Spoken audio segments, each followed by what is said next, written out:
I've been thinking about this video for a long time, and I think I'm ready to go with it now. Hopefully it'll come together the way I want it to. A while back, I did a video talking about things that are complicated, and I said it's complicated, and I was referring to family relationships and the kind of difficulties we get into there and how complicated that can be. And yeah, life can be very complicated, and I'm still of the opinion that relationships are never as simple as we think they are.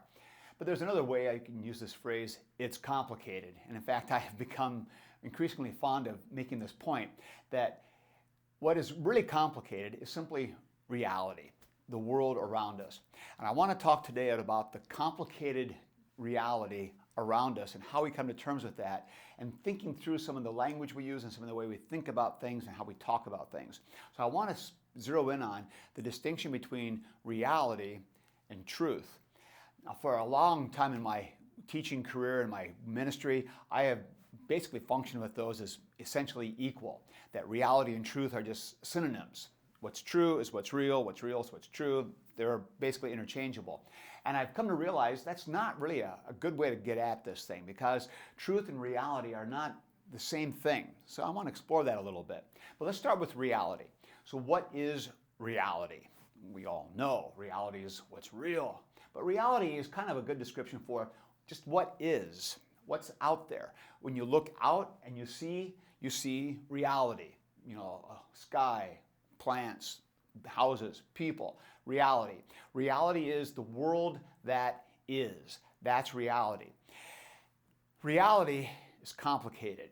In fact, it is so complicated, so complex, so intricate, so incomprehensible that it's never as simple as we think it is. I've become more and more convinced of that. And I'm a guy who's supposed to be teaching people about things and making things simple and accessible, which is kind of the point where I'm going with this.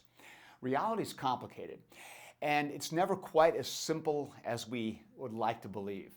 We come up with ways to try to describe reality or think we have a handle on it, but then something will happen and it kind of throws us, and we realize reality is not quite as simple as I thought it was. It doesn't work quite as neatly, as cleanly as I thought. And this is true, I've realized, across the board. It doesn't matter what area of reality you're thinking about, whether it's a hard science like physics, or it's medicine, or anatomy, or you're thinking about literature, or you're thinking about language, or you're thinking about interrelationships, or you're thinking about sports. I don't care what topic you've got. Take a topic, baseball or falling in love, and start to really think about it, or communication. And you begin to realize that it's never quite as simple as you thought. It's far more complicated. And this is becomes especially evident when you start doing serious work in education. The deeper you go into like grad school and start digging into things, the more you realize what I thought was simple is far more complicated. It's true about everything. Everything, when you start doing the deep dive, becomes far more complicated and far more intricate and far more fascinating than you ever realized. That's the way it is. Reality is complicated. So what is education doing? Education is simply an effort to try to make sense of reality. It's trying to bring into a way that's comprehensible, a way that's manageable, a way that we can make sense of it, what is actually around us. That's what education does. Education tries to take reality and then to capture it in ways that are faithful and accurate, which is what becomes true, which is a good definition of truth. I'll just give you that right now. Is what's true is what is rightly describing what is. So truth is a description of what is. More on that in a little bit. But education then basically is the attempt to try to bring this reality into a way that's manageable, and we use our knowledge to do that, our intellect, our ratio. And knowledge really is not the same as ratio. Ratio is this capacity to think, and the knowledge is what we gain when we use our ratio rightly functioning, thinking about the reality, and we begin to come to an understanding or a knowledge about things using our ratio. And then the educational process, pedagogy, is the attempt to try to communicate that. But they're all kind of bound up together, because even when we're doing good thinking, we're in a sense educating ourselves, and almost always, invariably, education is an oversimplification of reality, or it's a condensation of reality, or it's a description of reality, which is hopefully accurate, but it's always going to be so much short of what really is. It's just the nature of the beast. And so all education is always, in some sense, an oversimplification of what's really going on. Now, does that make it bad or wrong? No. It's an essential, in fact, because reality is so complicated, so vast, so complex, we really can't get our minds around it. So we need some tools for that, which is what our knowledge and our thinking does. And then what education does is trying to convey that, trying to make it graspable, if that's a good way to talk about it. And we have all kinds of tools for this. We use descriptions, and we use definitions, and we use taxonomies, categorizing things, and we use paradigms where we set up pictures, and we use metaphors, something's like something else that we think we understand. We use analogies, we'll use lists, we use experimentation and heuristic devices. We have all these kinds of tools, and all of them are efforts to try to bring into a graspable, a comprehensible way what is actually going on around us, what is actually real. So there's a definite correspondence between reality and truth and education and teaching. They're all bound up together, but they're not all doing exactly the same kinds of things. C.S. Lewis had some really great insights on this. In fact, kind of encountering some of his work recently is what kind of tipped me over into really wanting to talk about this and try to explain this a little better. Lewis said this in his essay, God in the Dock. Truth is always about something, but reality is that about which truth is. So in other words, reality is what is, and then truth is the expression, the attempt to express faithfully and accurately what is. And then he throws another ringer in here, which is quite interesting, and he starts talking about myth, or mythos is the Greek word that this comes from, the idea of myth. Now, myth always has two definitions. The second one is a made-up story, something that's not quite true, something that falls apart, a falsification, a mirage. But the fundamental definition of myth is a story, often an ancient story, that accounts for what is. And so myth and reality actually start to line up very closely, because myth is the way of capturing what really is. And it's fascinating that myth is tied to narrative, because narrative also, in a sense, is a way at getting at reality, which is more than simply trying to distill it down to its basic parts or trying to atomize it. A narrative is a whole event, and it's a reality in itself. And narrative has this power of actually conveying, because it's more than just descriptions. It's sort of like truth going on, or better, it's more like reality going on. But anyway, Lewis says this about myth. Myth is the mountain whence all the different streams arise, which become truths down here in the valley. And so in other words, there's this reality, the mythos, the myth, which is there, the mountain. And then from that flow, the different streams, which are the truths which we unpack. And the truths in every area of life. Hard sciences, relationships, theology, whatever area you're thinking about, when it's coming down from reality, we've got it. There you have it.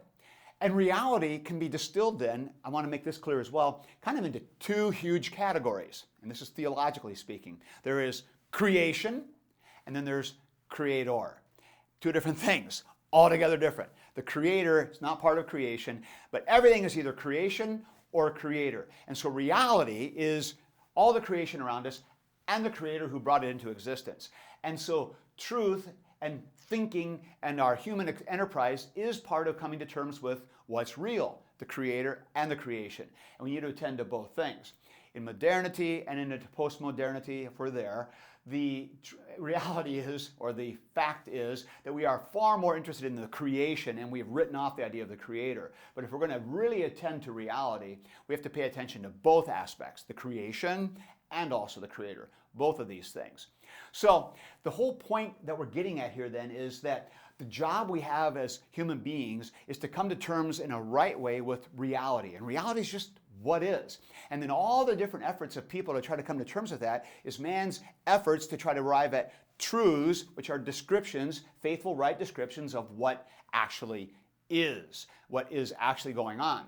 The doctrines we speak in the church then are speaking out of the reality of what is, out of this grand myth of what God has established and what God is doing. And myth doesn't mean made up or fake. It just means grounding, foundational. It's what's real in a sense beyond even being able to take it apart or say it in any different way. It's just what is. The doctrines that we have in the church, the things I'm so interested in, the things I teach, are efforts to try to speak faithfully about that story, about that narrative, about that reality that we live in. And when we're speaking well, that's good doctrine. When we're speaking poorly, that's bad doctrine. So good doctrine is speaking faithfully and accurately about the reality that we see around us, the reality that has been made known to us by God, and the reality that's made known to us profoundly and perfectly in Jesus Christ, who of course describes himself as the way, the truth, and the life. Everything comes together in him. He is the truth, the ultimate manifestation, the ultimate right articulation of God's reality. It's the right expression of God's reality. Jesus is the truth because he expresses what is real about the Creator and about the creation.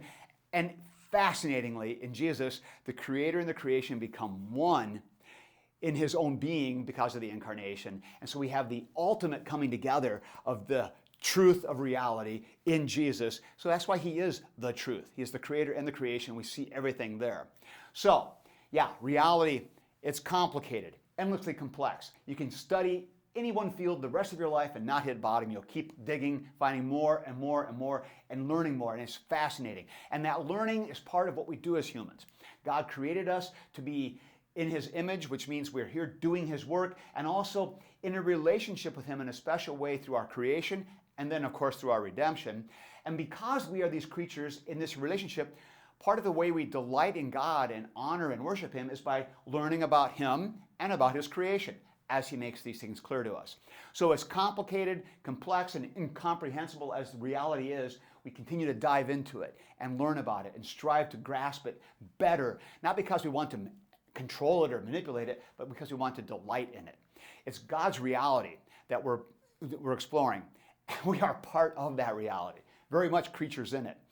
Our joy, one of our joys in this life, is discovering and understanding and then articulating well that reality. It's what God has given us the delight of doing.